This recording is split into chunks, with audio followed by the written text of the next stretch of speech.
So hi, David. Hi. The first question I wanted to ask to you is, how did you meet Jung, or how did you become interested on the Jung? Okay. It was a program called Face to Face by John Freeman. It was an interview with Carl Jung, and it's the first time I'd sort of met Jung in that sense. It was quite a in-depth interview, and about a year later I had a sabbatical and went to London, and in the library there were some Jung's books, so I started reading. Yeah. Do you remember the first book that came to you? No, I don't know. But somewhere along the line was Synchronicity, but I can't remember the first one I read. It's a long time ago. Yeah, that was it. And that led you to wrote this for me. That was the most important book for me. It was Synchronicity, a bridge between mind and matter. Yeah. How did you? What was the impulse to write this book? That I'd come from physics. I'd come, from orthodox science, and what Jung had done seemed to be in defiance of that. So to try and to come to terms with it, to try and understand it. Also, I was interested in, because I had a friend who, Alan Ford, who hunted with the Naskapi Indians in Labrador, and they had the bone oracle, the caribou bone. They would use the caribou bone to, they'd put it near a hot stone or a brand on it and read the cracks in the bone, which is very much like the tortoiseshell oracle in the Shang dynasty in China, where the emperor read the cracks. And that was a similar thing. There are patterns, and meaningful patterns. So that leads you to express it in the book. What was the main ideas at the beginning of Bridge Between Matter and Mind? Well, it was that there did seem to be these sort of significant. Okay, I'm going to have to sneeze. Sorry. It's okay. So yeah, I was interested about the main ideas that you wanted to express at the beginning of the writing. Well, it was that I'd become aware that people had significant events in their lives, and that was quite remarkable. I don't know, sometimes connected with death or whatever, but these significant events that they were full of meaning for the person and had an objective meaning to them, but they weren't connected, by in any physical way. They didn't have the, electric and magnetic and gravitational fields pulling things around. They were quite different. So that led you to explore the connection by meaning. Yeah.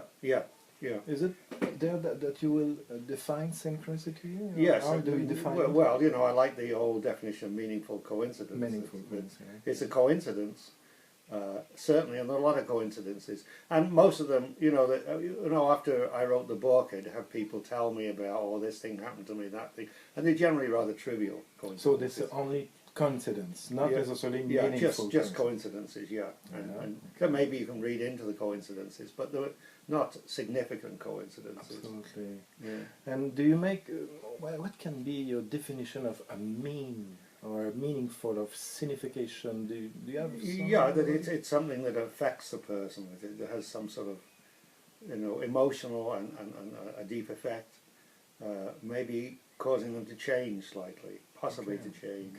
Or a sense of connection. You feel a sense of connection. So you can define meaning as a way to transform, or the meaning a new transformation, or a way to be connected. Yeah. Yes, it's a transformation, or it's a connection to something. That's interesting. Yeah. To see both the transformation behind synchronicity and the connection to okay. And so actually at art, we are in 2012. What scientific approach help us the most to understand the meaningful coincidence? Is there a theory in science for you? No, but you could talk about David Bohm. David Yeah. Bohm was a physicist, and he was seeking to go beyond conventional quantum theory. And he developed a thing called the quantum potential. He could express quantum theory in such a way that you had an understanding of, say, there's two slits and electron goes through one or the other, how that actually happens. And it was a thing called the quantum potential. Sounds a bit technical, but with other potentials like gravity, electricity, magnetism, it depends on the size of the field. It depends how close you are to a magnet. The closer you are to a magnet, the stronger the field, the bigger the effect. But the quantum potential doesn't. Its effect depends upon its form, and what it is. It's a collection of information about the electron surroundings. Okay. So the electron responds to information. Okay. And in that sense, it means the electron is able to read the active information. Okay. And in that sense, it means the electron has, in a sense, a proto-mind. What do you mean by proto-mind? Bohm used to joke that the electron must be at least as complicated as a television set. It's a good joke, because you tend to think the electron is a tiny little particle, but in fact, no, it has the ability to read information, read this activity of information. And so yes, proto-mind, the idea that mind was present from the beginning.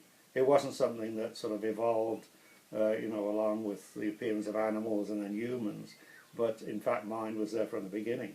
You talk about the electron, but did Bohm talk about particle that's smaller than electron? No, that can, no. He said that electron... Well, no, because what he did was that in his deeper theory, there was the electron is a manifestation of a process. Okay. So it's not really a particle. It's a process that's constantly unfolding and folding back again. Okay. So it's a manifestation So of a process. Is it lead us to No, the understand of the implicate order and the Yeah. explicate order? Yeah, So yeah. an electron is the first manifestation of the explicated order? Yeah.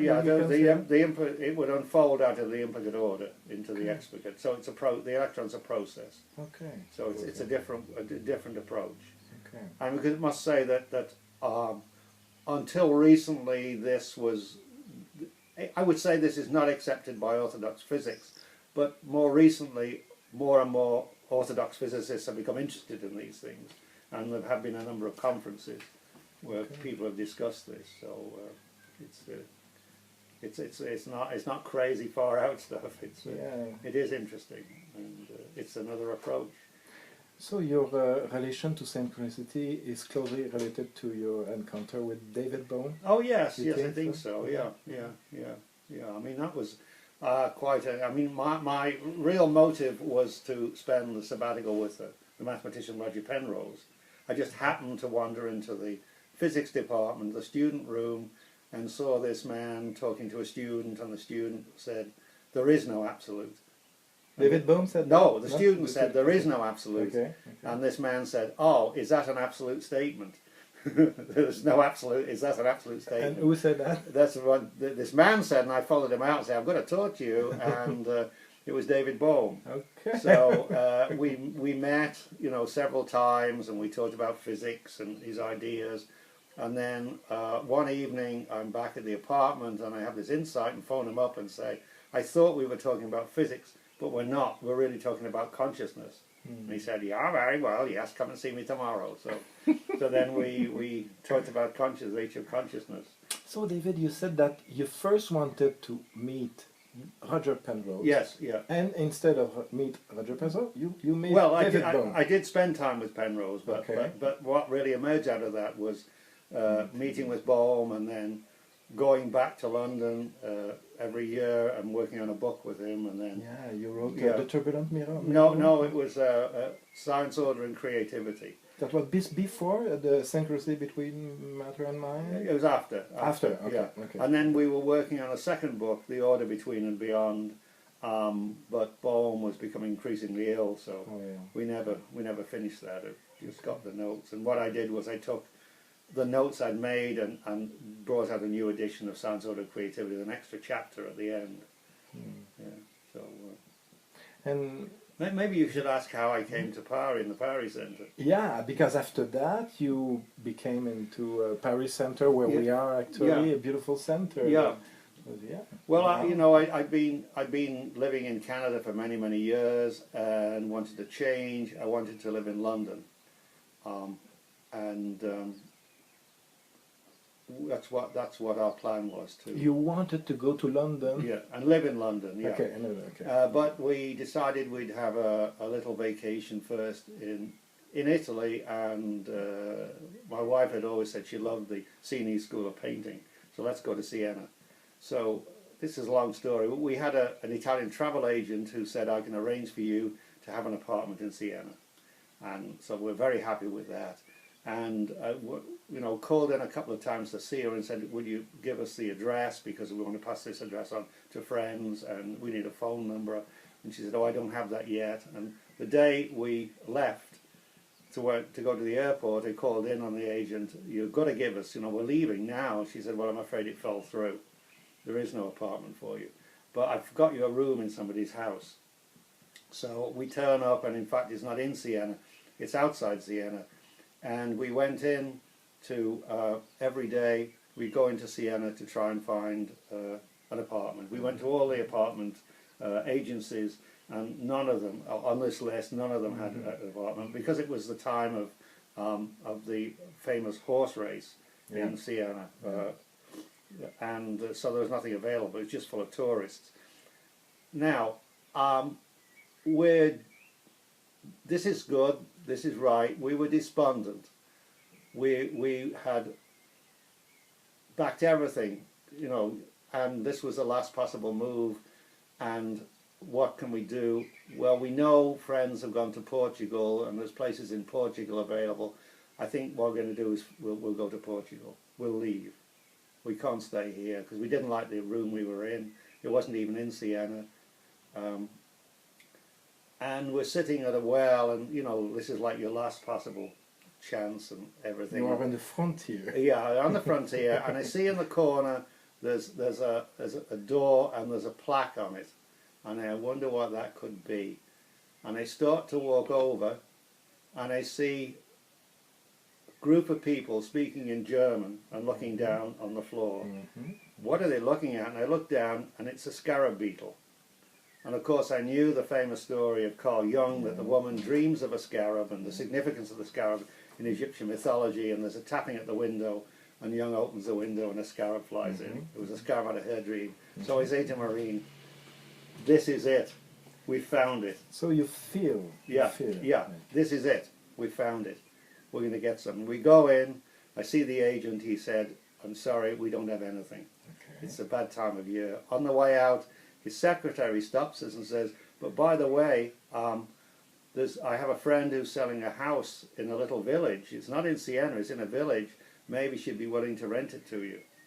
So that was it. The village was this village of Pari, and we came here. We came here for 3 months. We went to live in London, and London turned out to be too expensive. And I was invited to a conference, and on the way to the conference we stopped. We said we'd spend the night in Pari for nostalgic reasons. Nostalgic. Yeah, we go into the hotel, and somebody calls us through the window. We look down at someone we used to know from a year ago on our visit, and he said, there's a house for you to rent. Do you want to take it? And I thought, that's crazy, and my wife said, yeah, we'll take it. And so that's how we came to Pari. We never gone back. Is this house? No, it was another. This is the second house we've been in. Okay. And the interesting thing was, okay, like, I don't believe all this sort of New Age rubbish. Honestly, I do not. But there was the sense that, in part of me feels was called to be in this place. That, but no, this sounds terrible. It sounds all sort of rubbish in New Age. But it almost feels as if I was supposed to be here. There's a reason to be here. The village wanted me to be here. I can understand. Yeah, very strange. So in our conversation, we have explored first its meaning, coincidence, or feeling connected to an author. You said, I feel connected with David Bohm. I feel connected with Carl Gustav Jung at some point. And then you explore that you can be in connection with a place. Yes. Yeah. And we can explore that synchronicity can occur in a special place, in a special space, and a special time, because at that time you were searching for that space. And so it was a totally different space. I mean, the space I was searching for was London. You know, all the places I knew, the museums, the galleries, the activity, the contacts, the friends I had, and I end up in a medieval village with 180 people. That was not what I was looking for. But it seemed as if I was supposed to be here, and there's this building at the top that the windows are broken. It's the old palazzo. The palazzo. And suddenly it gets restored, and I've been given money to run a conference on the future of the universities, and coincides with this thing being restored. And I say, why don't I hold it here rather than London? I was supposed to hold it in London. Oh, I'll hold it here, a medieval village. Wow. We hold a conference. The local people say, oh, we loved it. You brought new faces in, new people into the village. We want you to do more of these.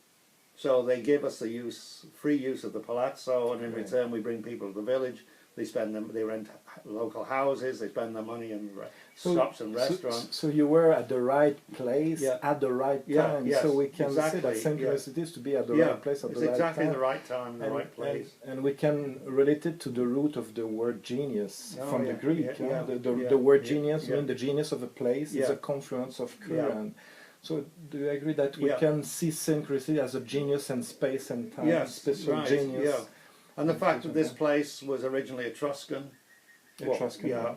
probably pre-Etruscan, Etruscan, then Roman, and it's got a long history in the stones, you know. That's interesting that you talk about the place and your center that you created, the Pari Center for New Learning. Because I came here, maybe it's my 5th time I came here, and I can feel that the special genius of the place, or there's something special in this place, and so I can figure that you were able to detect this kind of energy. And there's been interesting things. We had a guy who was a lawyer in New York, came here, and he said, he was here for a little bit, and he said, no, I just can't go back to a law firm. But he did. A year later he came back again and said the same. I just cannot go back to that law firm. The next thing we get is an email from Japan. Completely changed his life, and in the end married a Japanese lady. So you had this kind of experience too, to people that came here? Yes, I think it's often people who are in a transition end up here, and this helps bring about a change. That they were ready to make a change, and just being here acts as a sort of catalyst. I think it acts as a catalyst. And a part of this place is it's built on a hill, and it has an outer road and an inner road. So I've always compared it to an alchemical vessel. I find the place like it contains people. We've had a tour of the older people here with Alzheimer's, and they just wander around, but they never leave the village. The village holds them in, it contains them. We found that when we had, a year or two ago, we had a meeting on what would be the future. We brought people in, business people, other people, and looked at the implications of the future.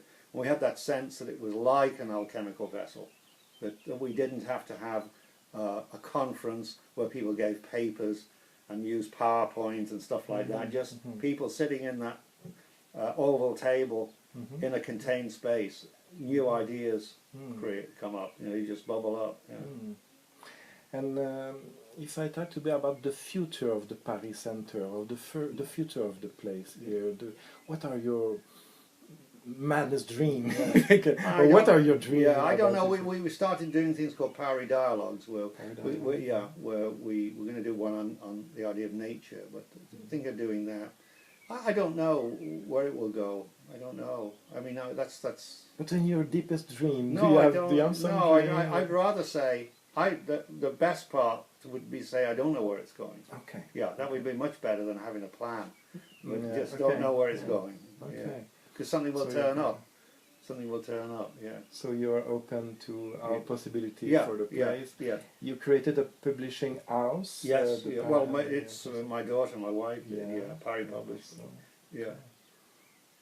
And published one of your books. Yeah, Necessary Chance. And for me, it was a good timing, good to Yeah. have been edited here, Yeah. and so It's an interesting combination of words in the title, chance, which appears to be without any causal connection, and necessary. I like to play with words a lot and to make this in French with oxymoron, too. Because in my research, as you said, in my research into synchronicity, I try to be as rigorous as possible, and for me, synchronicity need a correct language. Need the correct language, and that's why I'm interested. There's a lot of reason why I'm interested on this place and your work. Is I think you have this this sensibility to language, because as you said before. A lot of times synchronicity is recuperated by the new age language, and sometimes it's a magical thinking, and it diluate the message.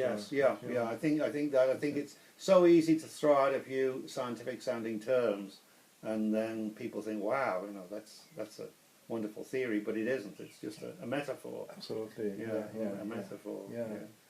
And so, just for what do you think that the new science can, what kind of door do you think that new science can open as a language, the scientific language, for understanding of synchronicity? Well, you said the idea of electron as active information in the future. What do you think about like a string theory or? Well, those you had the various elementary particle theories, and quarks, and then strings, and superstrings, but it seems to have ground to a halt. It's as if you need something new, as if something's missing. It's, I wonder myself, if I, went back to being 18 years old, would I want to go into theoretical physics today?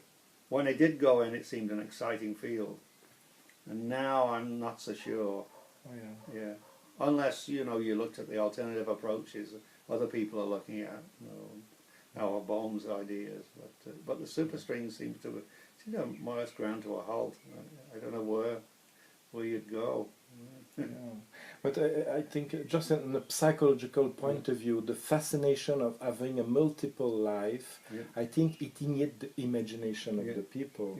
So when you are fascinated by an idea, there's something in it. I'm not sure if it's real, but like on the internet, you can have a lot of life, a virtual life. I think this is a core ideas to explore, but I'm not sure, as you said, that it's a real thing. Do we have real multiple universe or multiple entity? So let's the language open. But I don't know if you agree with that. But I think scientific words, it's good for having synchronicity and to ground. But I think in the arts we can find some more way to approach synchronicity in a kind of rigorous thing, rigorous. Like you are interested about the epiphany of James Joyce, the idea of the epiphany from James Joyce, that you can connect it to synchronicity. Like in the short story The Dead. And with if we want to close, we are passionate about movie. What movie can you suggest to people for having a good idea of synchronicity? Do you have one movie? One movie, no. Or Magnolia. Magnolia is a great movie and a great soundtrack. Amy Mann. Amy Mann, wonderful. And Amy Mann is one of the characters, the woman. So we can let the people see Magnolia. And, I know the director said it was that song, Now That I Found You. Excuse me? The director said the song, Now That I Found You, would you object to never seeing each other again? What was the key to it? And that's the core idea. I have explored and necessary chance. The people that open you the most interesting door don't cross the door with it. So I hope that we will open door for people to understand synchronicity, and people will come in Pari to have a door open. All very welcome. They have a door open and a good food. Absolutely good food. So thank you very much. Thank you. Thanks.